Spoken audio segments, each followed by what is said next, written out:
പത്മകുമാറിനെതിരെ, മുൻ ദേവസ്വം ബോർഡ് പ്രസിഡന്റിനെതിരെ നിർണായകമായ മൊഴി ജീവനക്കാർ കൊടുത്തിട്ടുണ്ട് എന്നാണ് ഇപ്പോൾ ശ്യാംകുമാർ റിപ്പോർട്ട് ചെയ്തിരിക്കുന്നത്. എന്തൊക്കെയാണ് ആ വാർത്തയുടെ കൂടുതൽ വിവരങ്ങൾ?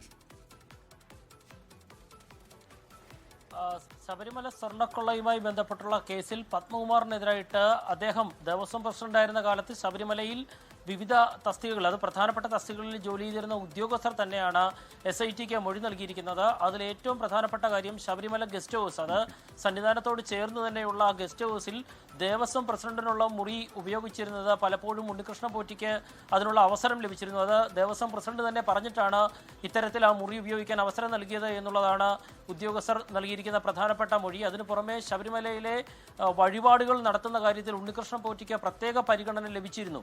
അത് പ്രധാനമായും ഉദയാസ്തമയ പൂജയും പടിപൂജയും തുടങ്ങി വർഷങ്ങളോളം ഭക്തർ കാത്തിരുന്ന് നടത്തുന്ന പൂജകളിലാണ് ഉണ്ണികൃഷ്ണൻ പോറ്റിക്ക് പ്രത്യേക പരിഗണന ലഭിച്ചത് എന്ന മൊഴി നൽകിയിരിക്കുന്നു. ഇതിനു പുറമെ നട അടച്ചതിന് ശേഷവും സന്നിധാനത്ത് ഉണ്ണികൃഷ്ണൻ പോറ്റിക്ക് സുഗമമായി കടന്നു വരാനും പോകാനും ഒക്കെയുള്ള അവസരം ലഭിച്ചിരുന്നു. ഇത്തരത്തിൽ ഉണ്ണികൃഷ്ണൻ പോറ്റിക്ക് വലിയ സഹായങ്ങൾ ലഭിച്ചിരുന്നത് പത്മകുമാറിന്റെ ഇടപെടലിലൂടെയാണ് എന്നുള്ള മൊഴിയാണ് ലഭിച്ചിരിക്കുന്നത്. ഈ മൊഴിയുടെ വിശദാംശങ്ങൾ SIT സംഘം പരിശോധിച്ചു വരികയാണ്.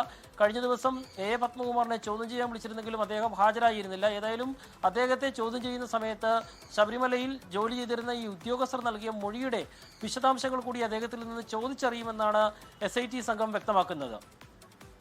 തിരുവിതാംകൂർ ദേവസ്വം ബോർഡിന്റെ മുൻ പ്രസിഡന്റ് പത്മകുമാറിനെതിരെ ജീവനക്കാരുടെ നിർണായക മൊഴി. വിവരങ്ങൾ നൽകിയത് കൊച്ചിയിൽ നിന്ന് ശ്യാംകുമാർ. ലോകത്തെവിടെയായാലും ഏത് സമയത്തും 24 വാർത്തകളും ഓഗ്മെന്റഡ് റിയാലിറ്റി പാക്കേജുകളും എക്സ്പ്ലെയിനറുകളും വിശദമായി കാണാൻ ഞങ്ങളുടെ YouTube ചാനൽ നിങ്ങൾക്ക് സബ്സ്ക്രൈബ് ചെയ്യാം.